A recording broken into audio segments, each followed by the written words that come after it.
Recently, China has seen a wave of operational crises among car dealerships. 3 luxury car dealerships in Hangzhou, representing BMW, Audi, and Land Rover, abruptly closed their doors. The offices were emptied out, the employees dismissed, and over 2,000 customers found themselves victims of financial loss. What's worse, some customers had just completed vehicle loans, meaning they still have to repay their car loans. But the dealerships that sold them, those cars have vanished. Crowds of angry, defrauded car owners have gathered at the dealerships' locations, demanding answers and compensation.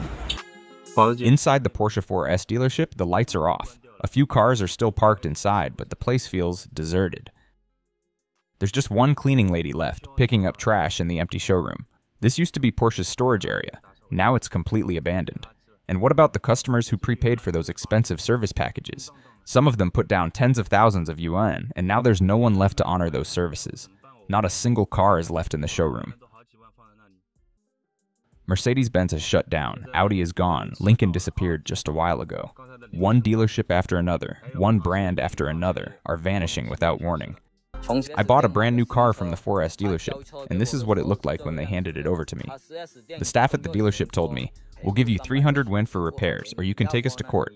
Then at 7 o'clock, I parked my car here. By 12:30, it got hit right at the entrance. The car was parked at your door, you failed to protect it, and the service staff had just one response: either sue us or we'll give you 300 yuan. Alright guys, big news for you. The biggest BYD dealership group in Shandong, called Jinan Chian Group, just ran off overnight. Gone. Vanished. This company started in November 2022, and in just 2 years, they opened 25 stores like crazy. But here's the thing. To hit their sales targets, they were selling cars at a loss. Especially since earlier this year when the market hit rock bottom, they were selling cars 1,000 or even 2,000 yuan cheaper than other places. Now let me tell you, local dealers usually only make about 200 to 500 yuan on a BYD car. So you can imagine how bad this was getting. A lot of people who bought cars from them ended up with half-finished cars, problems everywhere, and now no one to help them. Some even spent over 10 yuan for lifetime maintenance packages. Well, the store's gone. The company's gone. Who's going to fix your car now? Where are you going to get your money back? So I'm telling you, when you buy a car, don't just chase the lowest price. If it's way cheaper than normal, there's a reason. Cheap cars often mean big problems. That little discount might cost you way more in the end. In this crazy new energy vehicle market, there's barely any profit left for dealers. These guys lowered prices just to hit their targets and grab extra rebates. Sure, it works for a while, but in the long run, the money runs out. Boom. Game over. And that's exactly what happened here. Honestly, I feel really sorry for this company because we actually worked with them before. And at the same time, my deepest sympathy goes out to the thousands of customers who got caught up in this mess. Big news. The largest BYD dealership group in Shandong, Jinan Group, just collapsed overnight. All 25 of their 4S dealerships shut down at once, and thousands of car owners got screwed over. The worst part? Some customers had just bought these so-called lifetime free fuel packages. Some people even paid over 15,000 yuan up front. And now the stores are gone, and so is their money. The dealership claimed it was because of BYD's new policies and the worsening financing environment in Shandong. But BYD released a statement this morning saying it was the dealer's own fault for reckless expansion and financial mismanagement. Honestly, I think the biggest problem was Jinan Chian Group itself. This company was founded in November 2022, and in just 2 years, they crazily opened 25 stores. Think about it. How many customers can a single 4S dealership realistically serve? At most, maybe 1,000 loyal customers per store, but they opened 25 stores, which on paper meant they'd need about 75,000 car owners to break even. It sounds nice in theory, but it's totally impossible. The Shandong market simply can't support that many BYD customers. For those 25 stores to survive, each one would have to sign up 120 new BYD car owners every single month just to keep cash flow going. And not just any customers, it has to be new BYD car owners. Do you think that's even remotely realistic? Not a chance. This wasn't business. This was playing with fire, and what's worse, they were running all these prepaid package schemes like 3 years insurance and lifetime maintenance. But at the core, it was just using new customers' money to fill the financial holes left by old customers. Problem is, there simply weren't enough new people lining up to buy BYD cars. It's not like everyone in Shandong only buys BYD. There are plenty of other options, so naturally, it collapsed. The Jinan Chian dealership, once known as the #1 flagship store in Greater China, and located near Kwangshan, now stands deserted, with only 2 staff members remaining on site. This crisis has directly affected over 1,000 customers. The prepaid fees they spent on 3-year joint insurance packages, maintenance plans, car film installation, chassis guards, and even the promised lifetime maintenance and paint services can no longer be fulfilled. In response, many of these affected customers have organized their own online support and rights protection groups, seeking collective solutions to the situation. In recent years, as competition within China's automotive industry has intensified, price wars have escalated, placing significant operational pressure on car dealerships. According to the China Automobile Dealers Association's Automotive Circulation Industry Development Report, by the end of 2024, the total number of 4S dealerships nationwide stood at 32,878, a decrease of 4,419 outlets compared to the previous year, marking a 2.7% decline. This represents the first nationwide drop in the number of 4S dealerships since 2021. At the same time, dealership inventory levels remain under considerable strain. Public data shows that in April 2025, the domestic dealership inventory early warning index reached 59.8%, up 0.4 percentage points year-on-year and 5.2 percentage points month-on-month, remaining above the industry's warning threshold. Many of the dealerships that shut down had inventory levels equivalent to 2.5 months of sales, far exceeding the 1.5-month industry safety line. Meanwhile, the average profit margin per vehicle for dealerships has dropped below 3,000 yuan. In this highly competitive environment, any decline in consumer demand could immediately push dealerships into financial losses and potential bankruptcy. Additionally, according to data released by the China Passenger Car Association, by the end of April this year, national passenger car inventory had reached 3.5 million units, an increase of 150,000 units month-on-month and 120,000 units year-on-year. This points to a continuing upward trend in inventory pressure for 2025. The figure also represents the highest April-ending inventory level in recent years, with overall stock pressure rising noticeably compared to the previous 2 years. You know, there's one thing I really don't get.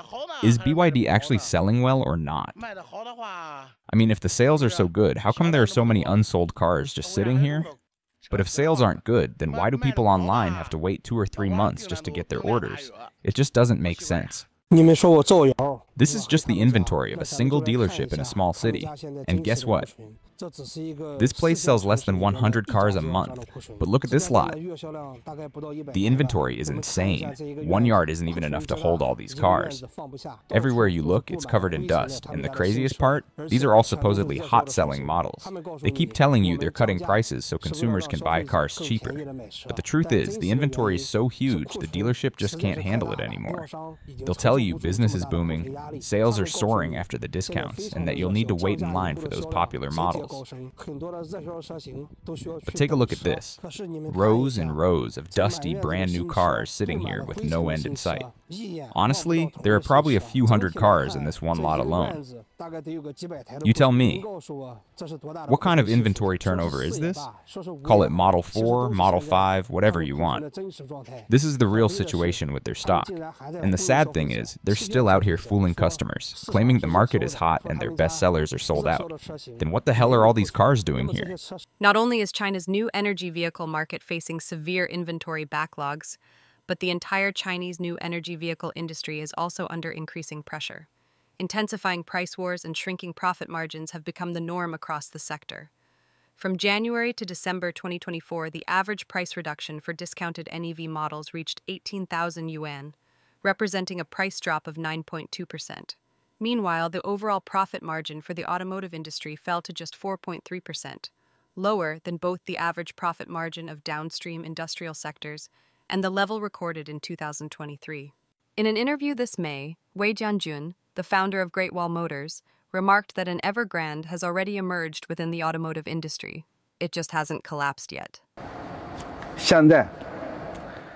The Evergrande of the auto industry already exists. It just hasn't collapsed yet.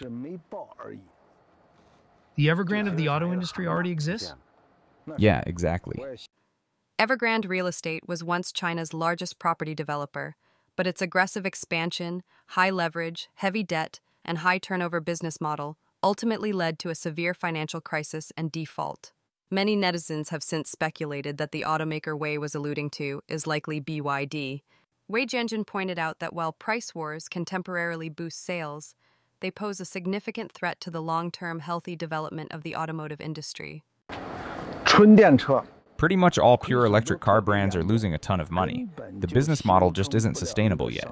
The investors have already made their money. Some of the early shareholders have even sold off and left.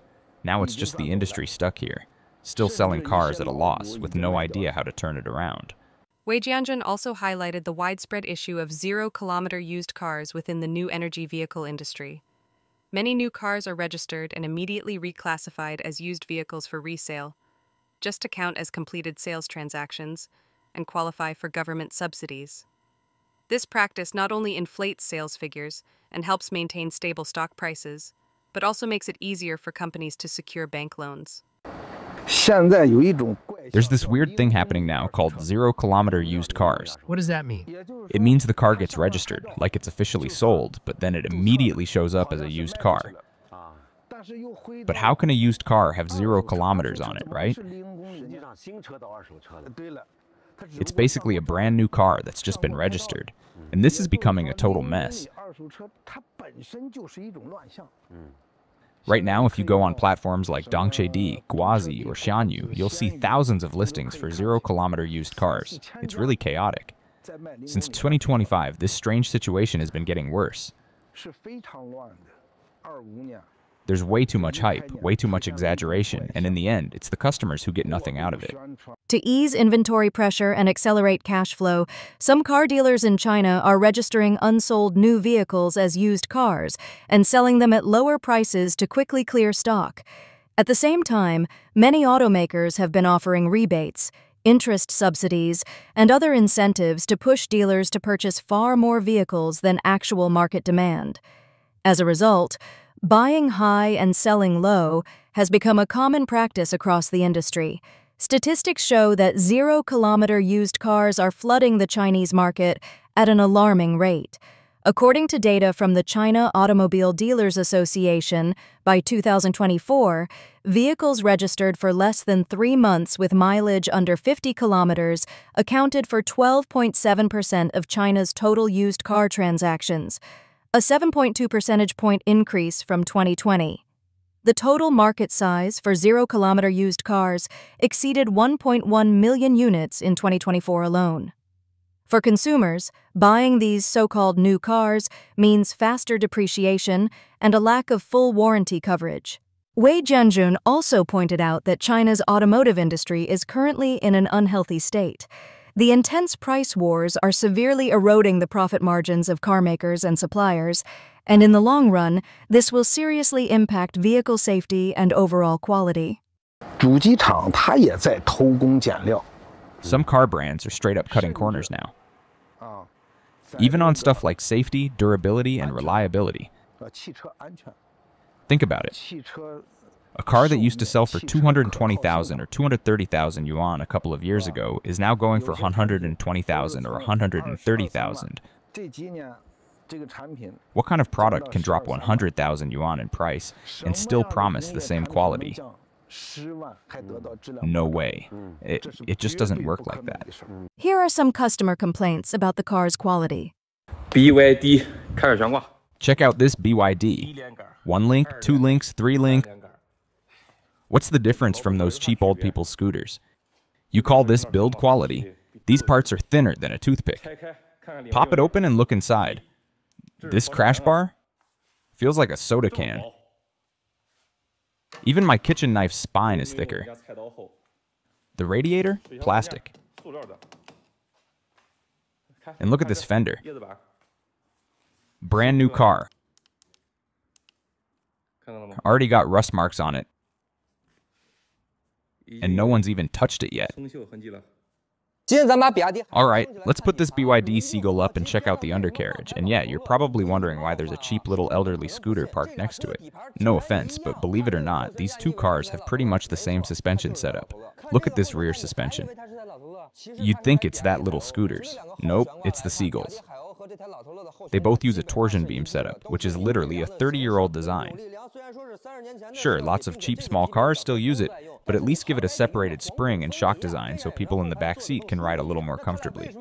So why don't they? Simple. 1, to cut costs.